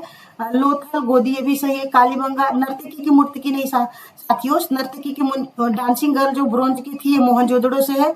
और यहाँ से क्या है साथियों? कालीबंगा से हमें क्या मिला हुआ है? तो जुते हुए खेत का साक्ष्य मिला है। क्या? जुते हुए खेत का साक्ष्य मिला है। इसको मैच द फॉलोइंग आपका कर लोगे। देखो कितना आसान है। एक बार डिटेल्स पढ़ लेने से सारा क्वेश्चन इजीली हो जाता है। यहाँ पर देखो हड़प्पा समाधान RS-37 पद्धति विद्यमान थी। लोथल में गोदी था, कालीबंगा में जुता हुआ खेत मिला साथियों, मोहनजोदड़ो में नर्तकी की मूर्ति मिली हुई है। फिर से देखो मैच द फॉलोइंग दिया है, बहुत ही इजी है, आप कर लोगे आराम से। देखो इसमें क्या है, यहाँ से हड़प्पा रावी नदी के तट पे, ठीक है बिल्कुल। और ये हस्तिनापुर गंगा नदी के तट पे हो जाएगा, नागार्जुन कोंडा कृष्णा नदी के, और पैठन क्या हो जाएगा? तो महाराष्ट्र में है, तो इसी तरह गोदावरी नदी के तट पे चला जाएगा। इस पर मिला देना है। हड़प्पा क्या है? तो रावी नदी के किस तट पे? तो बाएं तट पे। हस्तिनापुर तो गंगा नदी हो ही जाएगा, और नागार्जुन कोंडा सीधे कृष्णा नदी नाम से भी पकड़ लोगे, और पैठन ये गोदावरी महाराष्ट्र में चले जाना। ठीक है, इससे मैच द फॉलोइंग हो जाएगा। नेक्स्ट क्वेश्चन क्या है आपका? नेक्स्ट क्वेश्चन मिलान करने का। इसमें हड़प्पा किस नदी? रावी नदी के तट पर। कालीबंगा अभी आप पढ़े थे घग्गर नदी के तट पर। लोथल क्या है? भोगवा नदी के तट पर। रोपर सतलज नदी के। साथियों बहुत ही आसान है, बस लगे रहिए आप पूरे दिल से, और सफलता जरूर मिलेगी आपको। बस वही है कि थोड़ा सा ईमानदारी के साथ तो लगना ही होता है। ये हो गया है। और जुते हुए खेत के साक्ष्य भी हो गया आपका, इधर से हो गया। हड़प्पा किस नदी के किनारे अवस्थित है साथियों? रावी नदी के। सिंधु सभ्यता का महान स्नानागार कहाँ से प्राप्त हुआ है साथियों? सिंधु सभ्यता का महान स्नानागार कहाँ से? तो आपको पता है ना, मोहनजोदड़ो से प्राप्त हुआ, जिसको ग्रेट बाथ के रूप से जाना जाता था साथियों। उसके बाद विशाल स्नानागार फिर से पूछा जा रहा है किस पुरातत्व? मोहनजोदड़ो से। सिंधु सभ्यता के बारे में निम्न में से कौन सा कथन असत्य है? देखो, नगरों में नालियों की दृढ़ व्यवस्था बिल्कुल थी, नालियां बिल्कुल हुआ करती थी, मेन होल से ढका हुआ करता था नालियां, नगरों में नालियों की। और व्यापार जो था वो व्यापार की बाड़ी जो उन्नत दशा में थी बिल्कुल था। शहरी सभ्यता थी, मातृ देवी की उपासना की बिल्कुल की जाती थी। लोग लोहे से परिचित नहीं साथियों, लोग लोहे से नहीं परिचित थे, यही यहाँ ये गलत है।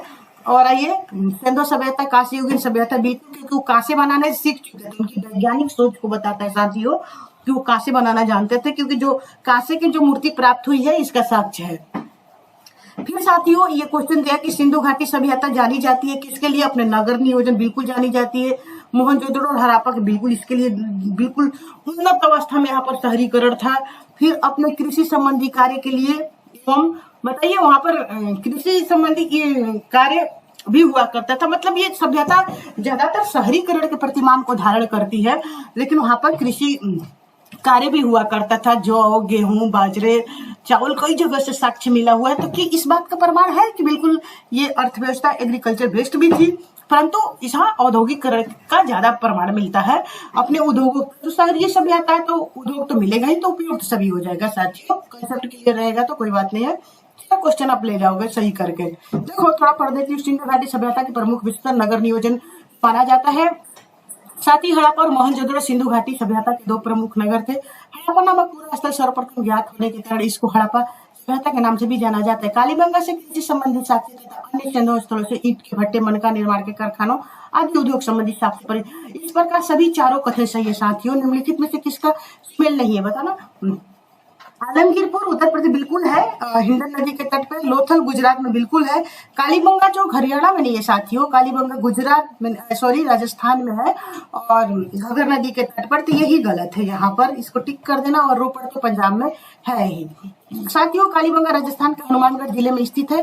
पहले गंगानगर का ही हिस्सा हुआ करता था और इसकी खोज वर्ष 1900 का अमलानंद घोष ने की थी। अन्य तीनों विकल्प साथियों गलत है, राइट। इसको साथियों थोड़ा देख लेते हैं। निम्नलिखित में से कौन उत्तर प्रदेश में स्थित है? तो कालीबंगा तो नहीं है, तो कालीबंगा क्या कह रहा है कि निम्न में से सिंधु सभ्यता संबंधित कौन से केंद्र उत्तर प्रदेश में स्थित है? आलमगीरपुर बिल्कुल है उत्तर प्रदेश में, और हुलास भी है उत्तर प्रदेश में। लेकिन कालीबंगा और लोथल तो नहीं है। लोथल गुजरात में, कालीबंगा राजस्थान में है, लेकिन आलमगीरपुर और हुलास क्या है? ये उत्तर प्रदेश में स्थित है साथियों। तो वही दोनों आंसर भी, कालीबंगा राजस्थान में तथा लोथल गुजरात में, आलमगीरपुर उत्तर प्रदेश के मेरठ जिले में तथा हुलासपुर जो है सहारनपुर जिले में स्थित है साथियों। स्पष्ट है कि इसका अभिष्ट उत्तर विकल्प डी होगा, राइट। हड़प्पा संस्कृति के स्थल एवं उनकी स्थिति से संबंधित निम्नलिखित युगों में से एक सही कौन है? आलमगीरपुर उत्तर प्रदेश में सही नहीं है, ये देखना है। एग्जाम देते समय नहीं पर जरूर पढ़ना चाहिए क्या कह रहा है। तो इसमें से क्या नहीं होगा सही, वही बताना है आपको। तो क्या नहीं सही है, एक मिनट साथियों।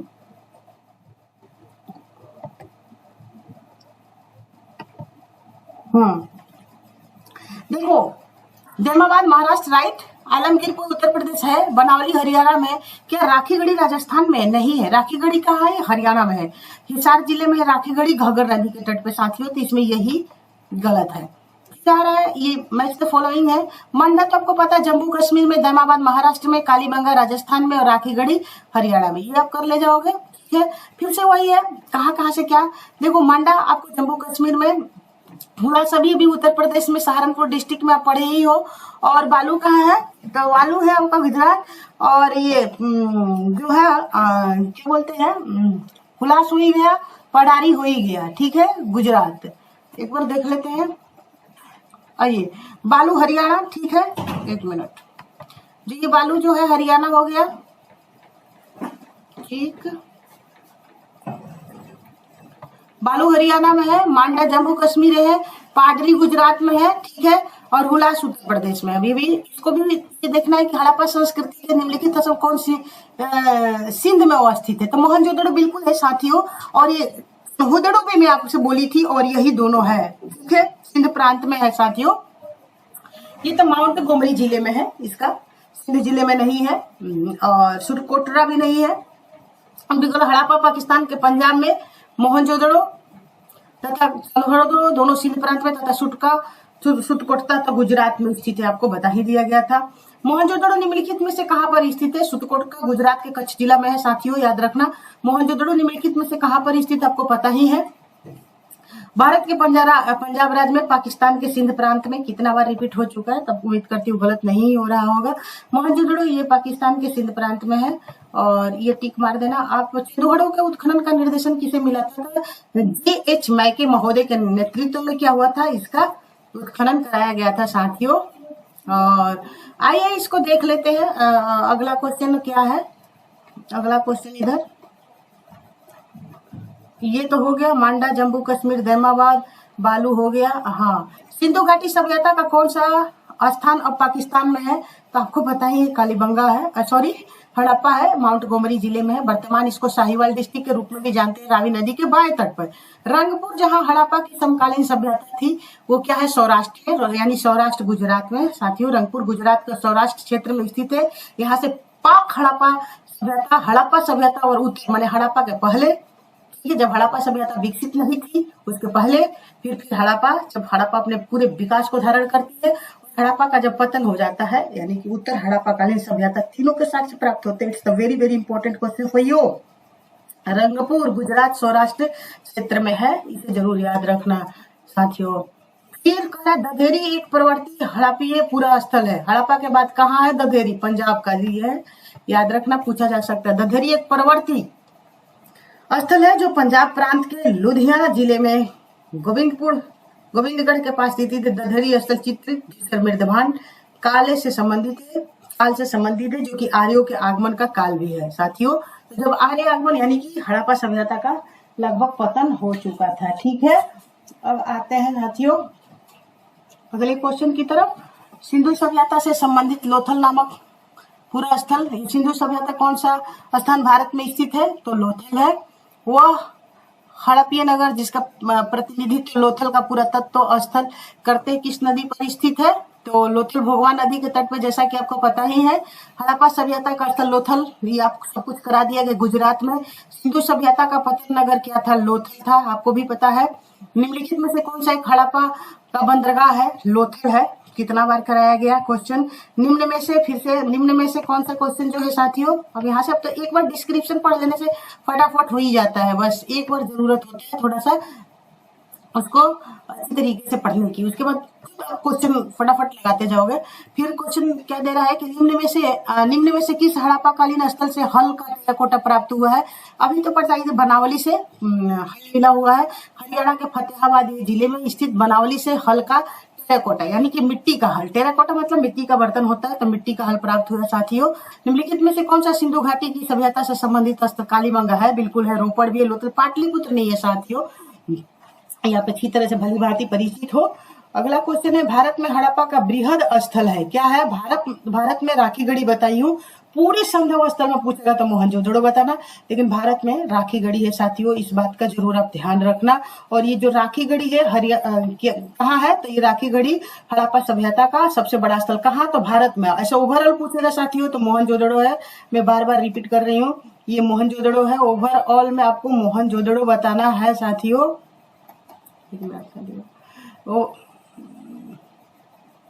ओवरऑल चलो क्या हो, एक मिनट, हाँ तो एक मिनट साथ थोड़ा सा, हाँ जी। तो क्या हुआ? हरियाणा के हिसार जिले में अवस्थित राखीगढ़ी सभ्यता का सबसे बड़ा स्थल है। मोहनजोदड़ो, हड़प्पा, गनवेरिया वाला पाकिस्तान तथा राखीगढ़ी में धोलावीरा भारत हड़प्पा सभ्यता के 5 बृहद स्थलों की श्रेणी में आते हैं। भारत का सबसे बड़ा हड़प्पा पूरा स्थल देखो रिपीट हो रहा है, राखीगढ़ी, ठीक है। भारत का, याद रखना, भारत का स्थापित सिंधु घाटी सभ्यता जिन नदियों के तट पर बसी थी वे थी सिंधु, झेलम, गंगा। तो बताइए सिंधु नदी के तट पे तो थी ही सभ्यता, झेलम बिल्कुल, चेनाब नदी पे तो मांडा है, सिंधु नदी पे ये मोहनजोदड़ो है, सिंधुघड़ो है, ये भी सही है। और ये झेलम नदी के भी तट पे सभ्यता है। तो ये क्या है, लेकिन गंगा नदी पे भाई नहीं कोई सभ्यता पाया गया, सॉरी कोई सिंधु स्थल पाया गया है। तो ये गंगा को डिलीट कर देना और जहां जहां 4 होगा कट कर देंगे, सभी तो होगा नहीं, 4 वाला भी कट हो गया। और क्योंकि झेलम भी जब किताब पे है तो झेलम रहेगा ही रहेगा, तो इसलिए हमारा ऑटोमेटिक आंसर 1, 2 एंड 3 हो जाएगा। कुछ डिलीटिंग प्रोसेस को अपनाकर भी आप करेक्ट क्वेश्चन करो। सिंधु घाटी के लोग विश्वास करते थे, किसमें साथियों विश्वास करते थे? तो देखो यज्ञ वगैरह का भी वहां मातृशक्ति में बिल्कुल विश्वास करते थे और यही आंसर भी होना चाहिए। कर्मकांड से भी वो परिचित थे क्योंकि ताबीज वगैरह भी वहां से प्राप्त हुए हैं। आत्मा और ब्रह्मा का भी उनके पास उतना नहीं था, लेकिन 2 तो था। कर्मकांड बिल्कुल प्रचलित था क्योंकि ताबीज वगैरह जब दफनाते थे तो वहां पर तबीज डॉग को साथ में दफनाया गया, तो कर्मकांड जानते थे। मातृशक्ति तो था, तो दोनों होगा आंसर, और दोनों में से कोई एक को ही करेक्ट करना होगा, लेकिन जो कि नहीं दिया गया है। तो सिंधु सभ्यता लिपि को अभी तक पढ़ी नहीं जा सकी है, इस कारण उन लोगों के धार्मिक विश्वास के बारे में निश्चित तौर पर कुछ नहीं कहा जाए। उत्खनन में प्राप्त स्त्री मृत्यु की बहुलता से मातृशक्ति को उपासना का अनुमान लगाया गया है। आकृतियों में शेष युग की पूजा अनुमानित है। अग्निकुंड या यज्ञवेदियां भी प्रचलित थी। मृतकों के साथ दैनिक उपयोग की वस्तुओं को दफनाने से आत्मा में विश्वास का भी अनुमान लगाया जाता है। फिर भी कई विद्वान मुख्यतः मातृशक्ति का उपासक मानते हैं, लेकिन निश्चित तौर पर इस प्रश्न का उत्तर नहीं दिया जा सकता है साथियों। सिंधु घाटी के लोग पूजा करते थे, आपको पता है, पशुपति शिव की, और पशुपति शिव की मूर्ति मोहनजोदड़ो से प्राप्त हुई है साथियों, जरूर इस बात को याद रखना। मोहनजोदड़ो एक हड़प्पा की पुरातात्विक खुदाई से क्या मिला हुआ है, कौन थे? तो जॉन मार्शल थे, sir John Marshall Mohenjodaro Harappa की पुरातात्विक खुदाई से प्रभारी थे। ये लॉर्ड क्लाइव, लॉर्ड मैकिन, इनका कोई मतलब कर्नल टाड, ये राजस्थान के इतिहास लिखते हैं, इनका कहाँ से यहाँ आना हुआ, क्लाइव महोदय भी नहीं, लॉर्ड मैकाले से क्या लेना देना है। तो बहुत क्वेश्चन इजी है, ये आप आराम से इजीली इस टाइप के क्वेश्चन। सिंधु घाटी सभ्यता की खोज निकालने में जिन 2 भारतीयों का नाम है तो राखालदास बनर्जी तथा दयाराम साहनी साथियों, आप बिल्कुल इस क्वेश्चन से परिचित हो, इसमें कोई आपके लिए ये बड़ी बात नहीं है।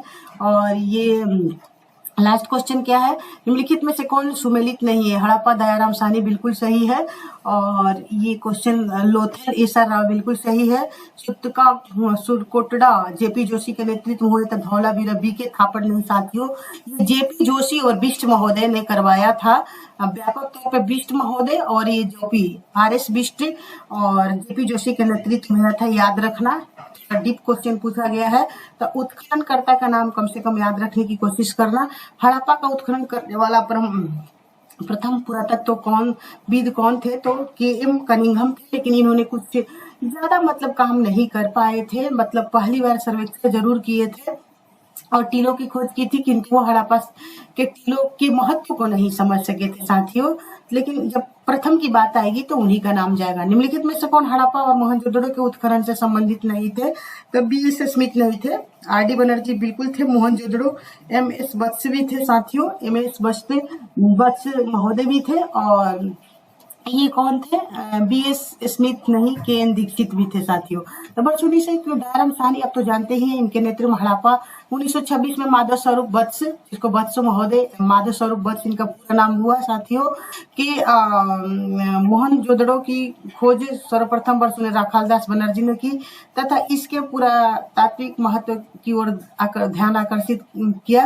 इनके अतिरिक्त कुछ अन्य विद्वान KN दीक्षित, अर्नेस्ट मैके, RL स्टीन एवं घोष जेपी जोशी आदि ने भी सभ्यता की खोज में महत्वपूर्ण योगदान दिया है। अतः स्पष्ट है कि BS स्मिथ हड़प्पा सभ्यता की खोज से संबंधित नहीं थे। सिंधु सभ्यता की विकसित अवस्था में निम्नलिखित में से किस स्थल से घरों में कुओं के विशाल अवशेष मिले हैं साथियों? तो देखो मोहनजोदड़ो से तो मिले हुए हैं, लेकिन कई ऐसे घर भी है, ऐसा हड़प्पा हर जगह से घर में कुआं के साथ मिले हैं। देखो, जो जय नारायण पांडे की पुस्तक पुरातत्व विमर्श के पृष्ठ संख्या 386 के अनुसार सिंधु सभ्यता का अधिकांश नगरों के लगभग प्रत्येक घर में निजी कुएं, स्नानागार होते थे और पानी के निकास के लिए नालियों की व्यवस्था थी। रामशरण शर्मा की पुस्तक प्राचीन भारत के इतिहास के पृष्ठ 78 का कालीबंगा के प्राय सभी घरों में कुएं थे। तो मोहनजोदड़ो में ही थे, कालीबंगा में, तो किसी कैसे ऑप्शन को हम चूज कर सकते हैं।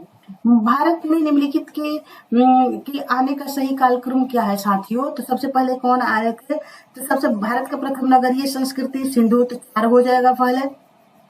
आहत मुद्रा चांदी के सिक्के फिर आएगा। फिर उसके बाद हम किसका स्टडी करेंगे? तो पहले तो नगर संस्कृति, उसके बाद लोहे का हल खोजा जाएगा, ठीक है। फिर जाके आहत मुद्रा चांदी के सिक्के हम पढ़ेंगे 6वीं शताब्दी ईसा पूर्व में। फिर सोने के सिक्के ये लास्ट में आएगा, तो इसलिए हमारा ऑप्शन डी हो जाएगा 4, 3, 2, 1, राइट। तो इस डिस्क्रिप्शन को भारत में सबसे प्राचीन सभ्यता हड़प्पा सभ्यता अपने नगर नियोजन के लिए जानी जाती है। हड़प्पा सभ्यता की नगर नियोजन के आधार सामग्री मोहनजोदड़ो, हड़प्पा, चंदोगढ़ो, कालीबंगा, लोथल, सुरकोट्रा तथा बनावली से प्राप्त होती है। सिंधु घाटी की सभ्यता कांस्य कालीन है और लोहे का ज्ञान कांस्य के बाद वैदिक काल में लगभग 21 ईसा पूर्व में होता है। भारत में सबसे प्राचीन सिक्के आहत मुद्रा के रूप में 6वीं शताब्दी ईसा पूर्व में है अस्तित्व में है। सबसे पहले भारत में सोने के सिक्के हिंद और यवन जो है ना शासकों ने क्या है 2वीं शताब्दी ईसा पूर्व में जारी किया, जिसकी संख्या कुषाण काल में बढ़ती गई। सर्वप्रथम मानव ने निम्न धातु का उपयोग किया था, तो तांबा होगा, firstly used metal by man. क्या है भाई साथियों? तो ये कॉपर है। सर्वप्रथम मानव द्वारा तांबा धातु का प्रयोग किया गया था, ठीक है। हाथी दांत का पैमाना हड़प्पीय संदर्भ में मिलता है कहाँ से साथियों? तो लोथल से। हाथी, very very important question, Lothal से मिलता है। फिर आते हैं यहाँ से, हाँ, सिंधु सभ्यता की विकसित अवस्था में निम्नलिखित किस स्थल से घरों में, तो हो ही गया।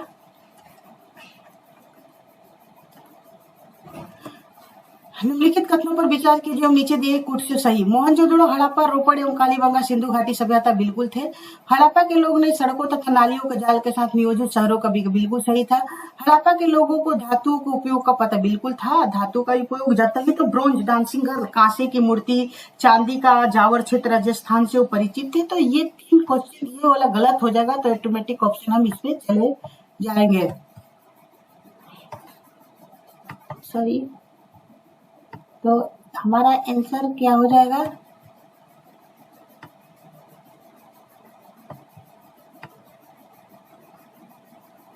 ऑटोमेटिक आंसर हमारा ए हो जाएगा, ठीक है। डिस्क्रिप्शन में वही दिया होगा कि हड़प्पा, मोहनजोदड़ो, रोपड़, लोथल और कालीबंगा में सिंधु सभ्यता के प्रमुख स्थल। सिंधु सभ्यता में सड़कें एक दूसरे के समकोण पर काटती थी।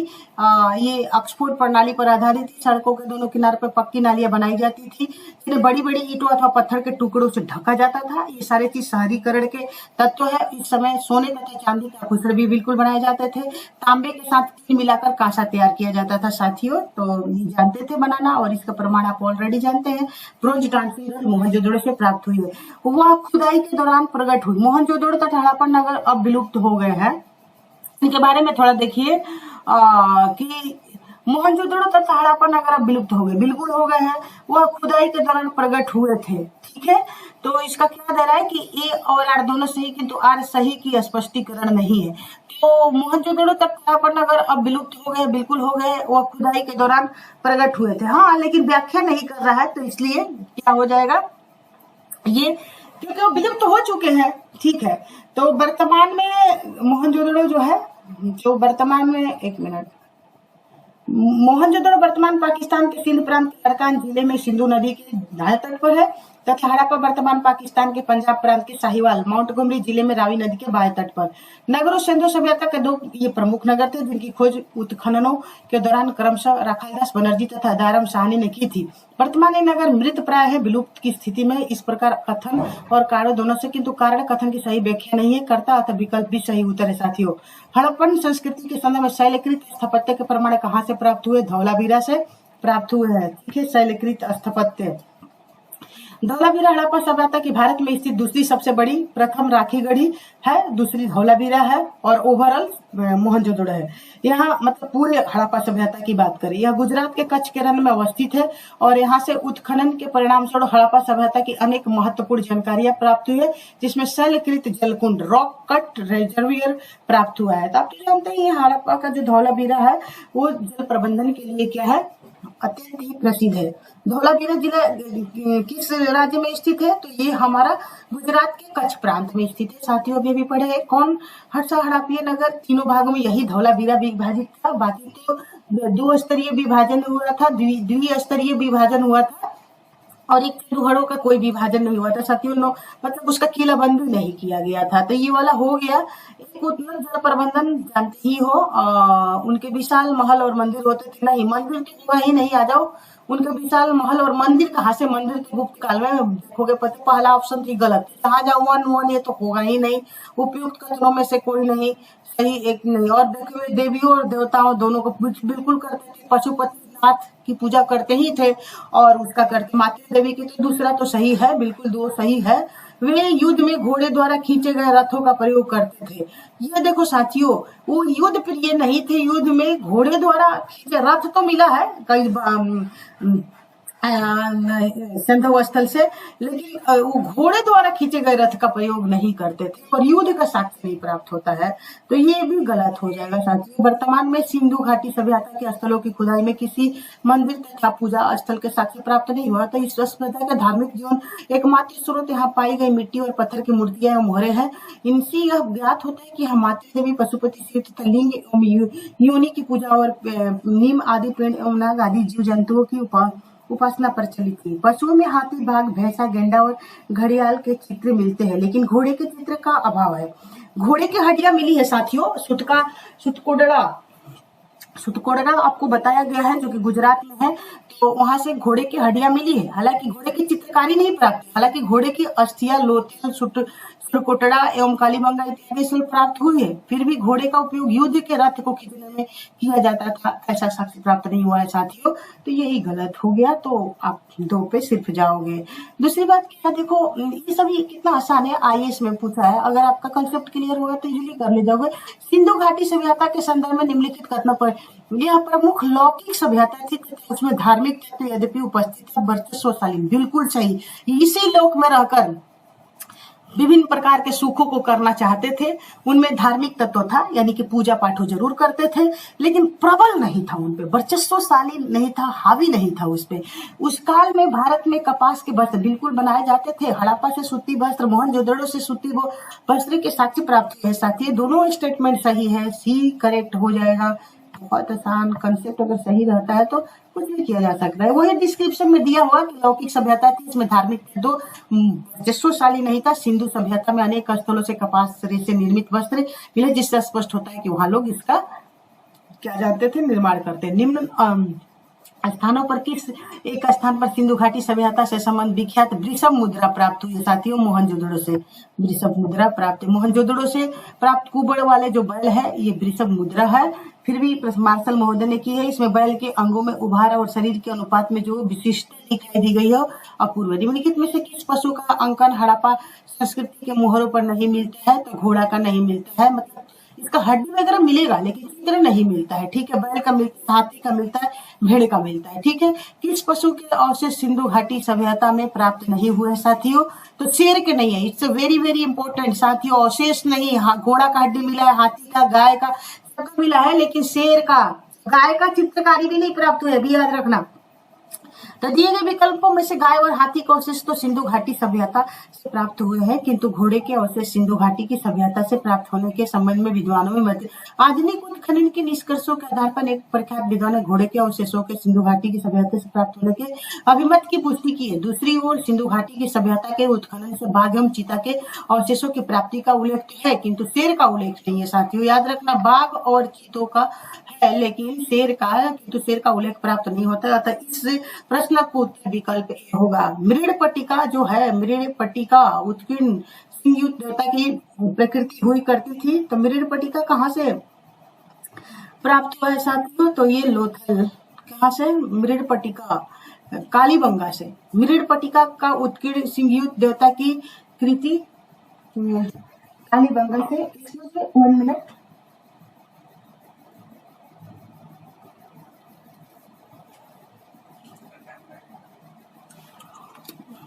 बस थोड़ी देर में क्लास खत्म होने वाला है, बस खत्म। 1-2 क्वेश्चन बचा है बस। मृडपटिका वाला में कालीबंगा से साथियों। थोड़ा सा ये जो चैप्टर ही है बड़ा है, इसमें हमारी गलती नहीं है, और क्वेश्चन भी यहाँ से बहुत ज्यादा प्राचीन भारत से आते हैं। निम्नलिखित में से कौन सी सभ्यता नील नदी के तट पर पनपी है साथियों? तो मिस्र की सभ्यता, बचपन से आप पढ़ते आ रहे हो, मिस्र की सभ्यता नील नदी की देन है। ठीक है। निम्नलिखित सभ्यताओं को उत्तर से दक्षिण का सही क्रम कौन सा है? तो एज़टेक, माया, मुइस्का, इंका। ठीक है। ए सबसे पहले ए आता है ना, बस AMS² याद रखना है। AMS² अगर याद रखोगे तो ये कई बार रिपीट हुआ है, तो रिपीट होने के चांसेस है। तो ए सबसे पहले ए आता है लेटर, तो AMS² अगर याद रखोगे तो ये हो जाएगा। और इसका डिस्क्रिप्शन बस थोड़ा सा ज्यादा बकवास है, तो उसको कोई जरूरत नहीं है। और ये लेखन की उचित प्रणाली विकसित करने वाली सर्वप्रथम प्राचीन सभ्यता क्या थी? तो सुमेरिया सभ्यता थी। Very very important question. Sumeria सभ्यता लोग प्राचीन विश्व के प्रथम लिपि आविष्कर्ता थे। इनकी प्रारंभिक लिपि स्वरूप अति सरल एवं आदिम था। सुमेरिया की यूनिफॉर्म लिपि को सामान्यतः प्राचीनतम लिपि माना जाता है साथियों। सुमेरियर लोग था। ये था साथियों आज सिंधु घाटी सभ्यता से आए हुए अभी तक के विभिन्न पीसीएस एग्जाम में जो क्वेश्चन था उसको मैंने टेकल करा दी हूँ साथियों। नेक्स्ट क्लास में आपको मैं वैदिक काल से संबंधित जो घटना चक्र का सीरीज चल रहा है उसको कराऊंगी, और बहुत जल्दी कराने वाली हूँ, क्योंकि यूपीपीसीएस का एग्जाम बहुत ही जल्दी आने वाला है। तो साथियों आप सारे ही तथ्यों को देखिए, बिना वीडियो के स्किप किए हुए अगर देखेंगे तो आपको निश्चित ही बहुत अच्छी स्थिति में आप पहुंच सकते हैं। तो इसलिए पूरा वीडियो को देखा करें। Have a nice day. Thank you very much.